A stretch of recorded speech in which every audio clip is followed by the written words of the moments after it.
छत्री तलाव परिसरातल्या सांगितल्या जाणाऱ्या अशा व्हिडिओबाबत एक व्हिडिओ जो मागील वर्षी किंवा त्याच्या मागील वर्षीसुद्धा व्हायरल झाला होता की एक अशी अदृश्य आकृती आणि एका युवकाची पाठ त्याच्यावर मारलेला आहे असं. परंतु आमच्याकडे अशा कोणत्याही प्रकारचा तक्रारदार उपलब्ध नाही.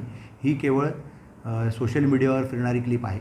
सोशल मीडियावरच्या कोणत्याही गोष्टीला आधार नसलेल्या गोष्टी असतात आणि केवळ लोक फॉरवर्ड करायची म्हणून फॉरवर्ड करतात. अशा कोणत्याही गोष्टींवर कोणीही विश्वास ठेवू नये.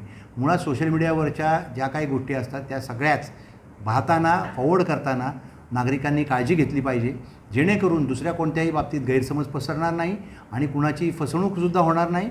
आणि सोशल मीडियावरच्या बातम्यांवर किंवा गोष्टींवर ज्याला अधिकृत बेस नाही अशा कोणत्याही गोष्टीवर विश्वास ठेवू नये असं या माध्यमातून आवाहन आहे. तशी कोणतीही घटना घडल्याचं आमच्या प्रथमदर्शनी निदर्शनास आलेलं नाही. सर, वारंवार व्हायरल केल्या जात आहे. हा एक व्यक्ती व्हायरल करत नसतो. एकाला गेली की दुसरा आणि दुसऱ्याला गेली की दुसरा तिसरा असं व्हायरल होत असतात.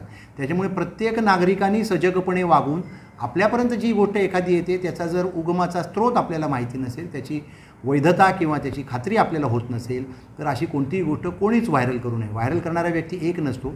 संपूर्ण समाज किंवा संपूर्ण सोशल मीडियाचे वापर करते त्यांच्यापैकी काही लोक जेव्हा त्या गोष्टी पुढे पाठवत राहतात त्यावेळी त्या व्हायरल होतात. त्यामुळे कुणीच खात्री केल्याशिवाय कोणतीही गोष्ट कोणतीही पोस्ट फॉरवर्ड करू नये.